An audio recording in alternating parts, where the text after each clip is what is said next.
Good morning class. मेरा नाम अमित जोशी है और आज से मैं 9th क्लास का मैथमेटिक्स का सिलेबस स्टार्ट करने जा रहा हूँ। ये मेरा स्टार्टअप है, स्टार्टिंग वीडियोस हैं जिसमें हम 9th क्लास का पहले चैप्टर से लेके आखिरी चैप्टर तक मैथमेटिक्स का पूरा सिलेबस कवर करेंगे। स्टार्टिंग में थोड़ा सा दिक्कतें आ सकती हैं जिन्हें हम धीरे धीरे खत्म करने का प्रयास करेंगे। तो आइए स्टार्ट करते हैं। हमारा टॉपिक है नंबर सिस्टम। तो नंबर सिस्टम में आने से पहले हम नंबर्स को जान लेते हैं। संख्या किसे कहते हैं? नंबर। तो जैसे मार्कर एक, इसे अगर मैं इसकी संख्या बताने को कहूँ तो आप कहेंगे एक मार्कर। इसकी लेंथ अगर मैं आपसे नापने को कहूँ तो आप नाप सकते हैं। तो नंबर्स क्या होते हैं? काउंटेबल होते हैं प्लस मीजरेबल होते हैं। तो जो चीज काउंटेबल है प्लस मीजरेबल है उसे हम क्या कहेंगे? नंबर कहेंगे। ठीक है, आगे बढ़ते हैं। आपने 8th क्लास में नंबर्स को नंबर लाइन पे ड्रॉ करना सीखा होगा। 8th क्लास में आपने नंबर्स को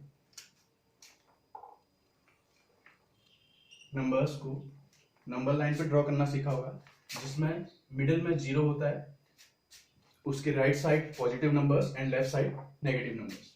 तो right side 1 2 3 4 5 and then infinity. Left side -1 -2 -3 -4 -5 and then infinity. तो इस तरीके से हम नंबर्स को नंबर लाइन पे ड्रॉ करते हैं। तो इसी नंबर लाइन के आधार पर हम नंबर्स के जो टाइप हैं, नंबर के टाइप्स होते हैं, उनमें से 3 टाइप आज पढ़ेंगे। पहला टाइप होगा नेचुरल नंबर, दूसरा टाइप होगा whole number and third type होगा रेशनल नंबर, इंटीजर। इन तीनों को पढ़ने के बाद हम नंबर सिस्टम का जो पहला टॉपिक है हमारा रेशनल नंबर, उस पे आएंगे। तो आइए सबसे पहले आते हैं नेचुरल नंबर पर।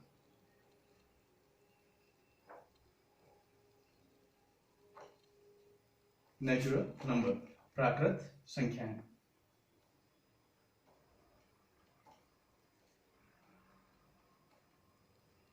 प्राकृत संख्याएं नेचुरल नंबर क्या होती है? नेचुरल नंबर जिन्हें हम 1 से लेके इन्फिनिटी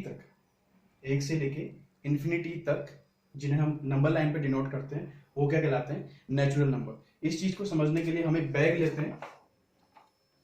हमने एक बैग लिया जिसमें हमें नेचुरल नंबर्स को कलेक्ट करना है। तो नेचुरल नंबर कहां से कलेक्ट होते हैं? 1 से लेके इन्फिनिटी तक। इसमें हम कलेक्ट करते हैं 1 2 3 4 5 6 and then infinity.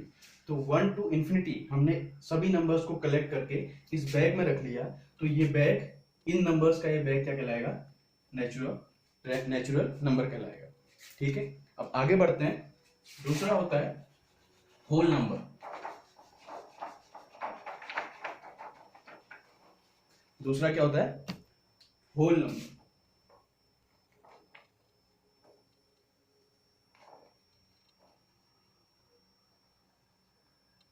Whole number इन्हें हिंदी में क्या कहते हैं?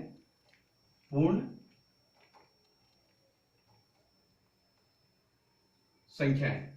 अब पूर्ण संख्याओं को जानने के लिए अभी हमने प्राकृत नेचुरल नंबर्स पढ़े थे, जिसमें हमने 1 से लेके इन्फिनिटी तक जितने भी नंबर्स थे उन सभी को एक बैग में कलेक्ट कर लिया था। तो उस बैग को दोबारा लेते हैं। इसमें हमने नेचुरल नंबर्स को कलेक्ट किया था 1 2 3 4 5 एंड देन इन्फिनिटी। ये सभी क्या है? Natural numbers. अगर इनके साथ हम 0 को भी ऐड कर देते हैं इस बैग में, 0 को भी हम इस बैग में कलेक्ट कर लेते हैं, तो ये क्या कहलाएगा? होल नंबर कहलाएगा, पूर्ण संख्याएं कहलाएगा। तो पूर्ण संख्याएं क्या होती हैं? 0 टू इन्फिनिटी अगर हम सभी नंबर्स को देखें, वो सभी क्या कहलाती हैं? होल नंबर्स कहलाती हैं। आगे बढ़ते हैं।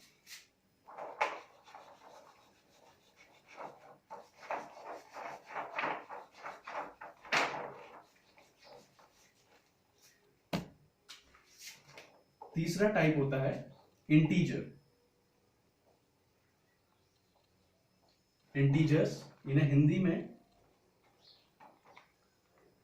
पूर्णांक कहते हैं। ठीक है, अभी तक हमने 0 से इन्फिनिटी तक जितने भी नंबर्स थे सभी को कलेक्ट कर लिया। अब तो बचे क्या? Minus numbers. तो ये जो अभी हमने होल नंबर्स का बैग बनाया था 0 1 2 3 4 5 डॉट डॉट डॉट इन्फिनिटी, इसमें अगर हम नेगेटिव नंबर्स को भी ऐड कर देते हैं तो नेगेटिव नंबर्स हमने ऐड कर दिए माइनस इन्फिनिटी से लेके -5 -4 -3 -2 -1, तो हमने इसमें नेगेटिव नंबर्स को भी ऐड कर दिया। तो ये जो बैग है ये बैग क्या कहलाएगा, सॉरी इंटीजर्स, बैग क्या कहलाएगा, इंटीजर, पूर्णांक कहलाएगा। ठीक है, तो अभी तक हमने क्या पढ़ा, natural number, whole number and integer. तो जो नेचुरल नंबर्स होते हैं, नेचुरल नंबर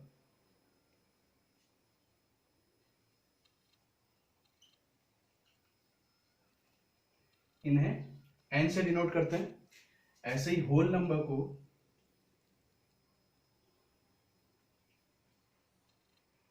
w से डिनोट करते हैं और इंटीजर को z से डिनोट करते हैं। ठीक है, नेचुरल नंबर्स को n से डिनोट करते हैं, होल नंबर्स को w से डिनोट करते हैं और इंटीजर्स को z से डिनोट करते हैं। ठीक है, आगे बढ़ते हैं। हमारा आज का टॉपिक जो है रेशनल नंबर। तो आपने अभी देखा नंबर लाइन पे जितने भी नंबर्स थे, कोई होल नंबर है, कोई नेचुरल नंबर है और कोई इंटीजर है। तो जो हमने 8th क्लास में फ्रैक्शन पढ़ी थी, फ्रैक्शन 1/2 3/2, इस टाइप से जो हमने फ्रैक्शंस पढ़ी थी, जो पॉइंट में आती है 1.5 1.6, ये जो चीजें होती हैं ये किसके अंदर आती है, ये ना होल नंबर के अंदर आई, ना नेचुरल नंबर के अंदर आई, ना इंटीजर्स के अंदर आई, तो ये किसके अंदर आएंगी, तो ये आती है हमारी रेशनल नंबर के अंदर। तो हमारा फोर्थ आता है रेशनल नंबर, रेशनल नंबर, इन्हें कहते हैं परिमेय संख्याएं। क्या कहते हैं, परिमेय संख्याएं। तो परिमेय संख्याएं क्या होती हैं, रेशनल नंबर्स क्या होते हैं, इसकी डेफिनेशन होती है, a number r is called rational number if it can be written in the form of p/q। क्या होता है, a number r is called rational number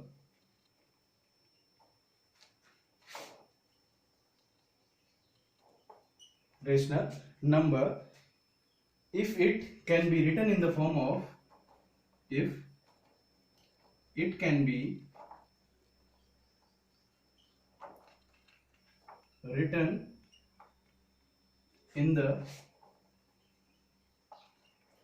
form of p/q, where p and q are integers and q does not equal to 0। तो कोई number r, मान लीजिए कोई number r, कोई भी नंबर सपोज कर लीजिए, उसे हमने r कह दिया, वो रेशनल नंबर कहलाएगा अगर उसे हम p/q की फॉर्म में लिख सकते हैं। उसे हम किसकी फॉर्म में लिख सकते हैं, p/q की फॉर्म में लिख सकते हैं। और जहां p और q दोनों क्या हैं, इंटीजर्स। ठीक है, और q कभी भी 0 नहीं हो सकता है। इसके एग्जाम्पल लेते हैं, एग्जाम्पल लें तो 3 एक इंटीजर है, अगर हम ओनली 3 लिखें तो इसके अपॉन में हम 1 लिख सकते हैं, इस पे कोई इफेक्ट पड़ेगा, नहीं पड़ेगा। तो इसे हमने p और q की फॉर्म में लिख दिया, तो 3 को हम p/q की फॉर्म में लिख सकते हैं, where p and q both are integers and q does not equal to 0। तो 3 क्या है, एक रेशनल नंबर है। इसी टाइप से हम माइनस किसी भी नंबर लाइन में ड्रॉ किए गए किसी भी नंबर को p/q की फॉर्म में लिख सकते हैं। ठीक है, अब 1 और 2 के बीच में आता है 0.5, 0.5। इसे हम क्या लिखते हैं 1/2। 1/2 क्या ये रेशनल नंबर है? हाँ, क्योंकि p और q ये both are integers and q does not equal to 0, तो ये भी क्या है? रेशनल नंबर है। रेशनल नंबर है। ठीक है, आगे बढ़ते हैं। रेशनल नंबर के बाद आता है इक्विवेलेंट रेशनल नंबर, तुल्य परिमेय संख्याएं। ये तो परिमेय संख्याएं हो गई। अब तुल्य परिमेय संख्याएं क्या होती हैं? वेट, अब हम आते हैं इक्विवेलेंट रेशनल नंबर, तुल्य परिमेय संख्याओं में। परिमेय संख्याएं हमने पढ़ी जिन्हें हम p/q के रूप में डिनोट कर सकते हैं, और p और q जहां पे क्या होंगे? इंटीजर्स होंगे, और q does not equal to 0, वो क्या होगा? रेशनल नंबर, परिमेय संख्याएं होंगी। अब तुल्य परिमेय संख्याएं क्या होती है? तुल्य मतलब इक्विवेलेंट, जहां से है एक समान, जहां पे इक्वल आ रहा है। तो जैसे इसे हम सीधे एग्जांपल से समझेंगे। हमारे पास कोई परिमेय संख्या 1/2, ठीक है। अब सपोज कीजिए इसे हमने दोनों को 1 और 2 दोनों को 2 से मल्टीप्लाई कर दिया, तो इसे मल्टीप्लाई करेंगे तो ये क्या बनेगा? 2/4। अगर हम इसे कट कर देते हैं, 2 1 जा 2, 2 2 जा 4, ये फिर से हमें क्या मिल जाएगा? 1/2। तो 1/2 और 2/4 ऐसे ही 25/50, 25/50, इसे भी हम कट करते हैं तो 25 1 जा 25, 25 2 जा 50, क्या मिला? 1/2 ही मिला। तो ये सभी क्या है? 1/2, 2/4, 25/50, ये सभी क्या है? तुल्य परिमेय संख्याएं हैं। क्या है? तुल्य परिमेय संख्याएं। आज की क्लास को हम यहीं पे समाप्त करते हैं। अगर आपको कोई भी इससे रिलेटेड डाउट हो, आज के टॉपिक से रिलेटेड, तो आप कमेंट बॉक्स में लिख सकते हैं। और आपको अगर ये वीडियो पसंद आता है तो इसे लाइक जरूर कीजिएगा, शेयर कीजिए और सब्सक्राइब जरूर करें। Thank you very much.